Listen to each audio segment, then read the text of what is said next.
आज हम लेकर आए हैं उत्तराखंड की बड़ी खबरें। इसमें हम बात करेंगे कोरोना अपडेट से लेकर के मौसम अलर्ट, पेट्रोल डीजल के दाम, स्कूल कॉलेज को लेकर तमाम बड़ी खबरें। उत्तराखंड में कोरोना मरीजों की संख्या लगातार बढ़ती जा रही है। मामला 12,493 पहुंच गया है। वहीं 158 लोगों की मौत हो गई है। उत्तराखंड कोरोना ट्रैकर, कुल आंकड़े 12,493, स्वस्थ 8,529, एक्टिव 3,806, मौतें 158। वहीं उत्तराखंड के विभिन्न जिलों की बात करें तो देहरादून 2,438, नैनीताल 1,784, टिहरी गढ़वाल 756, हरिद्वार 3,099, उधम सिंह नगर 2,282, पौड़ी गढ़वाल 302, अल्मोड़ा 380, बागेश्वर 181, चमोली 195, पिथौरागढ़ 214, रुद्रप्रयाग 180, उत्तरकाशी 481, चंपावत 201। योग नगरी का रेलवे स्टेशन देख खुश हुए महाराज, कहा ऐतिहासिक हो रहा निर्माण। ऋषिकेश में योग नगरी रेलवे स्टेशन बनकर तैयार हो चुका है। इसके साथ ही पहाड़ों पर भी कार्य तेजी से चल रहा है। उत्तराखंड पर्यटन मंत्री सतपाल महाराज अपनी पत्नी अमृता रावत के साथ स्टेशन का दौरा करने पहुंचे। इस दौरान उन्होंने काम को लेकर खुशी जाहिर की। देहरादून हुआ पानी पानी, सीएम ने डीएम को दिया जलभराव दूर करने का आदेश। देहरादून में जलभराव की स्थिति इतनी विकट हो गई है कि मुख्यमंत्री त्रिवेंद्र सिंह रावत को खुद इसका संज्ञान लेना पड़ा। मुख्यमंत्री ने देहरादून के जिलाधिकारी आशीष कुमार श्रीवास्तव को शहर में जलभराव की समस्या को तुरंत दूर करने के आदेश दिए हैं। चलती कार में लगी आग, शहर के बीचों बीच मीडिया कर्मी की चलती कार में लगी आग, बमुश्किल बचाई जान। राजधानी में बीच बाजार एक चलती कार में अचानक आग लगने से हड़कंप मच गया। कार में सवार 2 लोग समय रहते कार से बाहर निकाल लिए गए और अपनी जान बचाई। बाद में पता चला कि ये एक न्यूज एजेंसी की कार है। जेईई मेन 2020 एडमिट कार्ड जारी, यहां से करें डाउनलोड। कोरोना काल में जेईई मेन परीक्षा के लिए नेशनल टेस्टिंग एजेंसी ने एडमिट कार्ड जारी कर दिया है। बता दें कि सुप्रीम कोर्ट ने कोविड-19 महामारी के मद्देनजर जेईई मुख्य अप्रैल 2020 और नीट यूजी के सितंबर में होने वाली परीक्षाएं स्थगित करने के लिए दायर याचिका सोमवार को खारिज कर दी थी। नेशनल टेस्टिंग एजेंसी ने संयुक्त प्रवेश परीक्षा मेन का एडमिट कार्ड जारी कर दिया है। उम्मीदवार अपना हॉल टिकट आधिकारिक वेबसाइट jeemain.ntanic.in पर विजिट कर डाउनलोड कर सकते हैं। बता दें कि इंजीनियरिंग प्रवेश परीक्षा 1 से 6 सितंबर तक आयोजित की जाएगी। जेईई मेन हॉल टिकट पर छात्र एग्जाम सेंटर टाइमिंग और स्लॉट आदि की जानकारी देख सकेंगे। वहीं मेट्रो को लेकर मदन कौशिक की बैठक, कई अहम मुद्दों पर हुई चर्चा।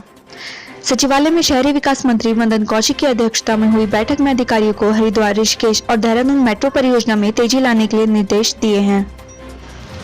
बाघों के साथ कॉर्बेट में बढ़ रहा हाथियों का कुनबा, डर के साए में स्थानीय लोग।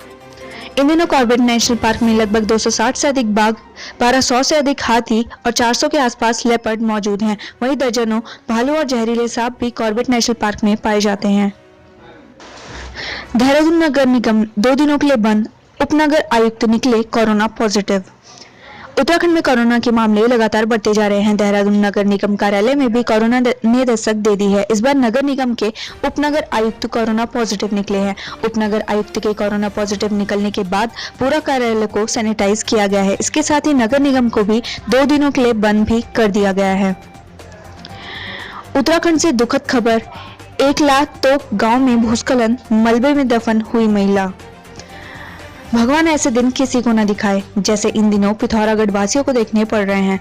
मानसून की शुरुआत के साथ पिथौरागढ़ में तबाही का जो सिलसिला शुरू हुआ था वो अब तक थमा नहीं है। प्राकृतिक आपदा से प्रभावित ये जिला दूसरे क्षेत्रों से अलग थलग पड़ा है। प्रभावित क्षेत्रों तक राहत पहुंचाने में दिक्कतें आ रही हैं क्योंकि गांव तक पहुंचने के लिए सड़कें ही नहीं बची। मंगलवार को पिथौरागढ़ से एक बार फिर बुरी खबर सामने आई है। यहाँ धारचूला में फिर भूस्खलन हुआ है। हादसे के दौरान एक महिला मलबे में दब गई जिसका अब तक कुछ पता नहीं चल सका है। सूचना मिलने पर बचाव दल मौके पर पहुंच गए हैं। रेस्क्यू ऑपरेशन जारी है। थापा, गैला और टांगा गांव के बाद अब आपदा ने जुम्मा में 1 लाख तोक इलाके में कोहराम मचाया है। वहीं जोशीमठ में उफनती नदी में मौत से जूझती जिंदगी, ग्रामीणों का सहारा बना पेड़। चमोली की जोशीमठ विकासखंड के अरोसी गांव में भारी बारिश के कारण नदी पर बना पुल बह गया है जिसकी वजह से ग्रामीण उफनती नदी में जान जोखिम में डालकर ग्रामीण नदी पार कर रहे हैं। सीएम का आदेश, नदी नालों के किनारे बसे लोगों को पहुंचाए सुरक्षित स्थानों पर। प्रदेश में बारिश का कहर बरपा रही है। देहरादून के कई इलाकों में बाढ़ जैसी स्थिति भी उत्पन्न हो गई है। इसे देखते हुए मुख्यमंत्री त्रिवेंद्र सिंह रावत ने जिलाधिकारी को नदी नालों के किनारे बसे लोगों को सुरक्षित स्थानों पर पहुंचाने के निर्देश दिए हैं। बीजेपी एमएलए यौन शोषण मामला, पीड़िता का इंसाफ दिलाने सड़क पर उतरी कांग्रेस। द्वाराहाट से बीजेपी विधायक महेश नेगी पर लगे यौन शोषण मामले कांग्रेस ने बीजेपी को घेरना शुरू कर दिया है। मंगलवार को अल्मोड़ा और सोमेश्वर में कांग्रेस कार्यकर्ताओं ने बीजेपी और विधायक महेश नेगी के खिलाफ प्रदर्शन किया। कांग्रेसियों ने इस मामले में सीबीआई जांच की मांग की भी है। मेट्रो को लेकर मदन कौशिक की बैठक, कई अहम मुद्दों पर हुई चर्चा। सचिवालय में शहरी विकास मंत्री मदन कौशिक की अध्यक्षता में हुई बैठक में अधिकारियों को हरिद्वार, ऋषिकेश और देहरादून मेट्रो परियोजना में तेजी लाने के निर्देश दिए हैं।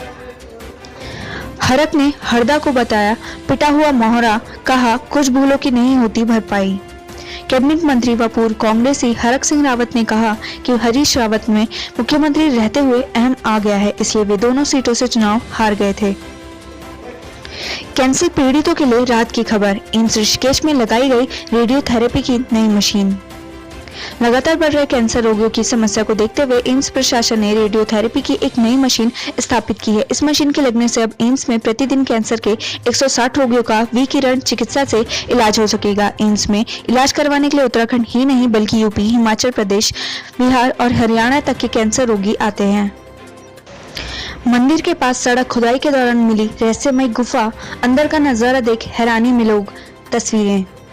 उत्तराखंड के पिथौरागढ़ में कनाली छीना विकासखंड के खन पर गांव में मंदिर के सौंदर्यीकरण और चौड़ीकरण के दौरान की जा रही खुदाई में एक रहस्यमय गुफा मिली है। यह गुफा 15 मीटर लंबी और 10 मीटर चौड़ी है। गुफा को अंदर से देखने वाले लोग भी हैरानी में हैं। इस गुफा के भीतर शिवलिंग की आकृति का सफेद पत्थर, जलधारा समेत अनेक कलाकृतियां हैं। दूर दराज से लोग गुफा को देखने पहुंच रहे हैं। लोग हैरान है कि जमीन के अंदर ऐसी आकृतियां कहां से आई हैं। खन पर निवासी हरीश तिवारी ने कहा कि गुफा को पाताल भुवनेश्वर की तर्ज पर विकसित किया जा सकता है। उन्होंने पुरातत्व विभाग से गुफा का सर्वेक्षण करने की मांग की है। उच्च शिक्षा आयोग का होगा गठन, वार्षिक परीक्षाओं में फिर लागू होगा सेमेस्टर सिस्टम। उत्तराखंड में उच्च शिक्षा आयोग का गठन किया जाएगा, साथ ही वार्षिक परीक्षा प्रणाली को खत्म कर सेमेस्टर सिस्टम को फिर से लागू किया जाएगा। सोमवार को सचिवालय में राष्ट्रीय शिक्षा नीति पर चर्चा के दौरान इस पर सहमति बनी। उच्च शिक्षा राज्य मंत्री डॉक्टर धन सिंह रावत की अध्यक्षता में सचिवालय स्थित सभागार में हुई बैठक में नई राष्ट्रीय नीति का प्रस्तुतिकरण किया गया, जिसमें राष्ट्रीय शिक्षा नीति के विस्तृत अध्ययन के लिए गढ़वाल विश्वविद्यालय के पूर्व कुलपति एवं उच्च शिक्षा सलाहकार प्रोफेसर MSM रावत की अध्यक्षता में कमेटी गठित की गई, जो 40 दिन में अपने सुझाव देगी। वहीं पिथौरागढ़ में 25 मई को धौली गंगा नदी में बहे 2 युवकों में से एक युवक का शव मिला। उत्तराखंड के पिथौरागढ़ में 25 मई को तल्ला दारामा घाटी के बोंगलिंग गांव में धौली गंगा नदी में बने चलगम पुल के साथ बहे युवकों में से एक युवक का शव बरामद हो गया है। पुलिस और SDRF दोनों युवकों की तलाश कर रही थी। 16 अगस्त को खेत गांव में नदी किनारे घास काट रही महिलाओं को एक युवक का शव दिखाई दिया। महिलाओं ने इसकी जानकारी ग्रामीणों को दी। ग्रामीणों ने शव मिलने की सूचना पुलिस को दी। देहरादून के जसपाल राणा को मिलेगा द्रोणाचार्य अवार्ड, विरासत में मिला निशानेबाजी का हुनर। जूनियर भारतीय पिस्टल टीम के मुख्य कोच देहरादून निवासी जसपाल राणा को ओलंपिक कोटा हासिल करने और मनु भाकर की सफलता के लिए इस साल द्रोणाचार्य अवार्ड से नवाजा जाएगा। बता दें कि राणा को पिछले साल अवार्ड नहीं मिलने पर विवाद भी हो गया था, यहां तक कि मामला कोर्ट तक पहुंच गया था।